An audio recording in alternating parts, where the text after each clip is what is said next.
to the chicken coops, what I want.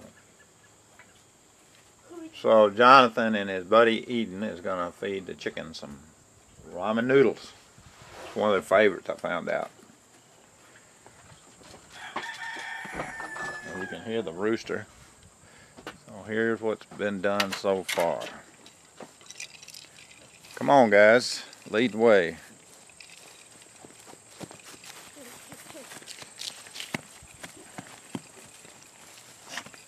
Smokey can go in with you. Go ahead in, Smoke.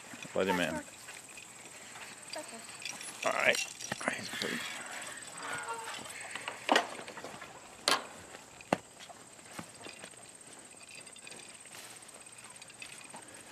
Now I'll put it over there on the compost. Put it on top. John, what that's a?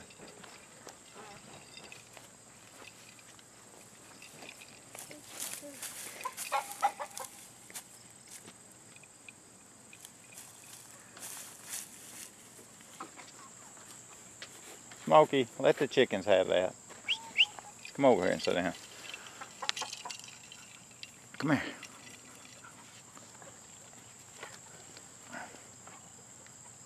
They're a little nervous. Probably because Smokey's out here. Huh, Smokey? Did you scare the chickens?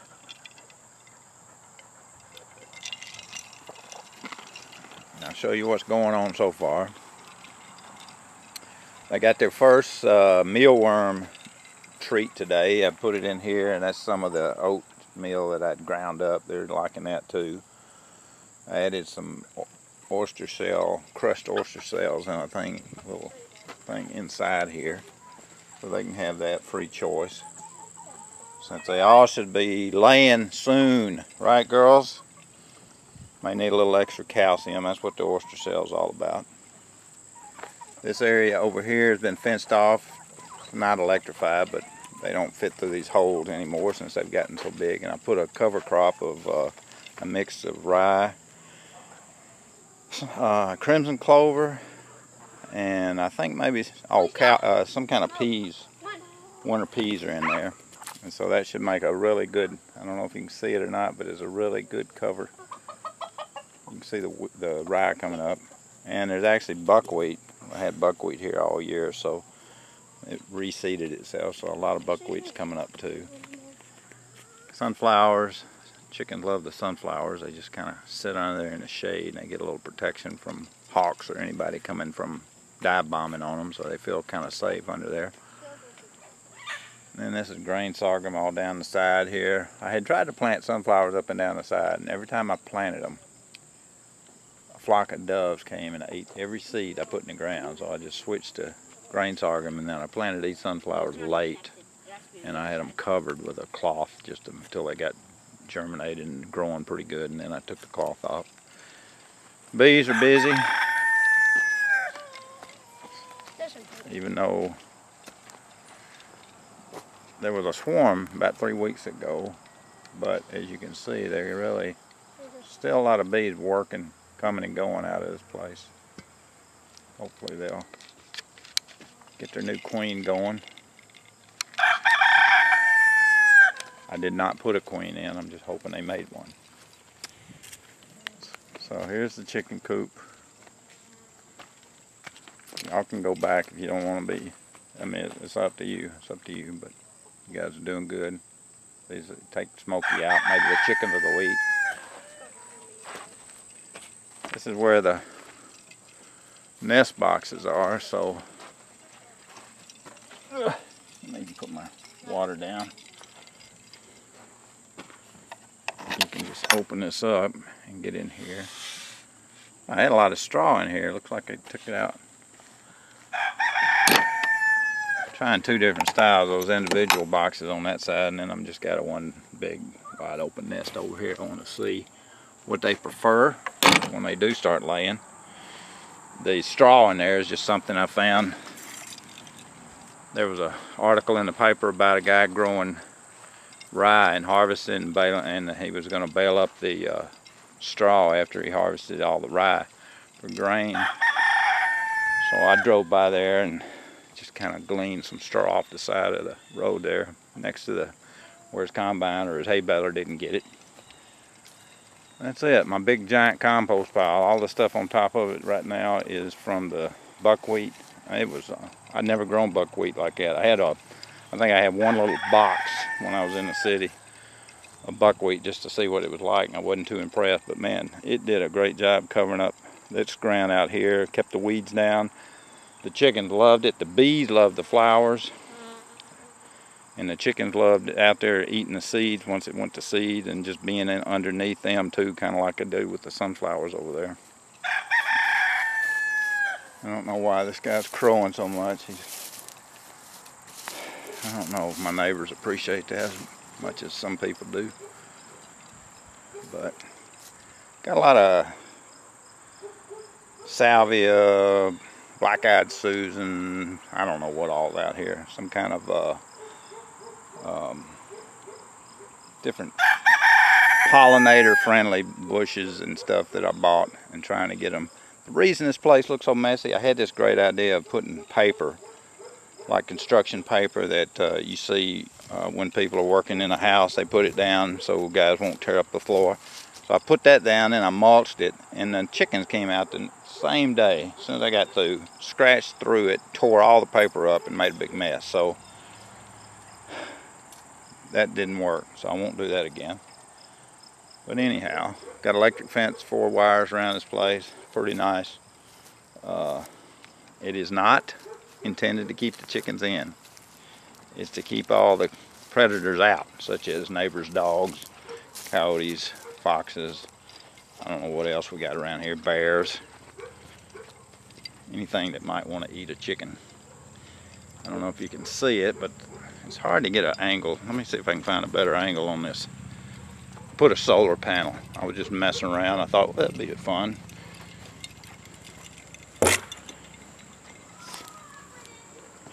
To get out here where you can see.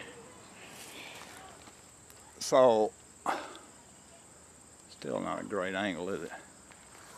But I got a solar panel tied to one marine battery in here. I'll show you that.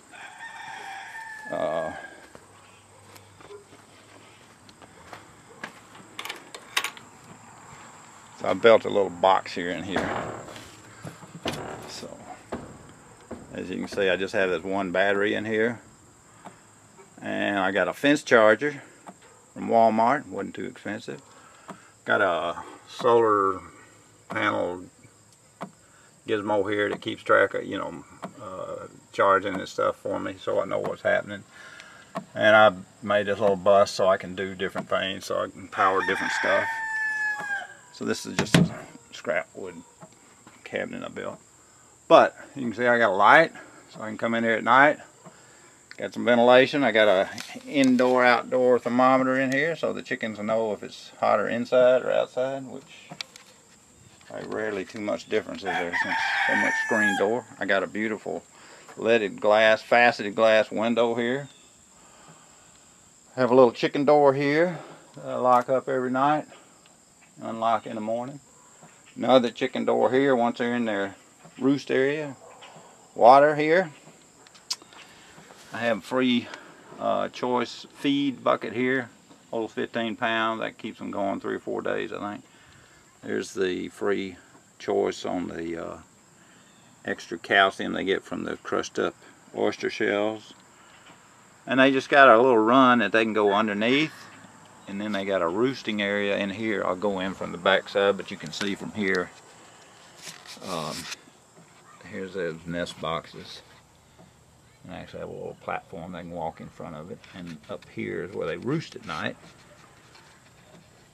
And I actually use this for a little storage. I'll probably want to build something on the outside soon, take care of stuff like that. Okay. I was experimenting with water when we had some 90-degree weather here for a while, and the chickens, I didn't want them to get stressed, so I played around with making a bucket water that has these little nipples on it that I can get a drop or two. Thing's very efficient, but I found my chickens aren't crazy about it. It may be because they got other choices. This is some kind of grass that was growing where Nathan and I cleaned up a bunch of trees that was underneath there, and I thought, well, I'll try that. I've been trying to get something growing here. This is about the only thing I don't know if you can tell, but they plucked or pruned all of that stuff for me.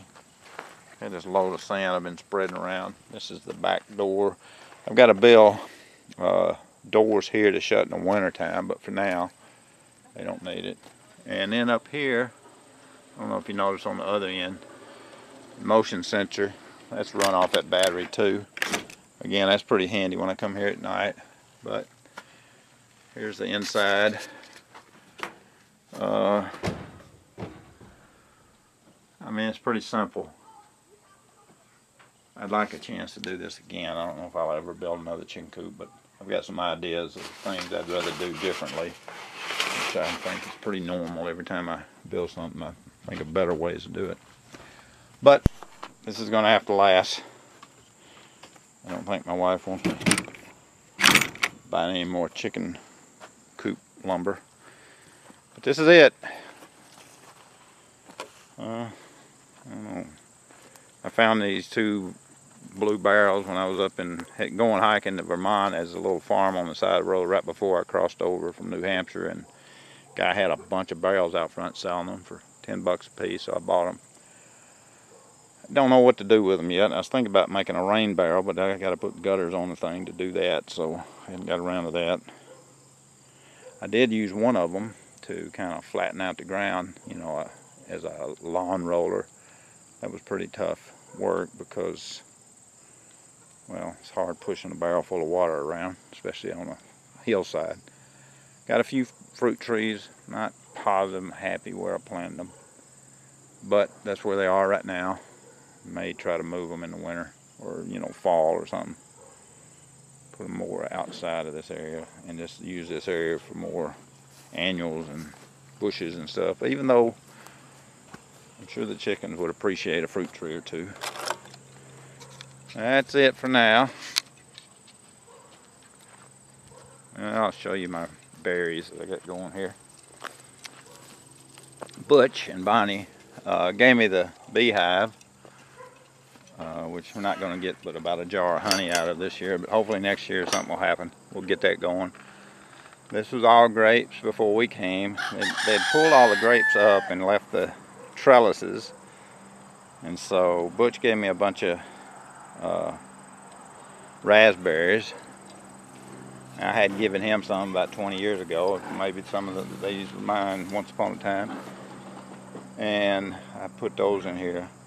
A few of them didn't make it, but most of them are growing. They'll be good next year. And then I bought some blackberries. I hadn't done a lot of blackberry growing up here in New England, and so that's what I use this row for. Hadn't decided what's going to be in this row. Maybe more blackberry, maybe more raspberries. And this is, you can see up here, these are blueberry plants. So these small ones I bought were 1 year old plants I bought from the same nursery I got the blackberries from. I think it's called Norse Nursery in Western Mass. Robin had bought 3 bigger plants thinking they would be ready for the boys this year, but you know, it takes a little bit longer. That's that. This flat area here is where I had thought about building a shed for the garden, and then found out that it has to be 50 feet from the road according to this town's bylaws, so I'm going to put it in a different place. Hold on.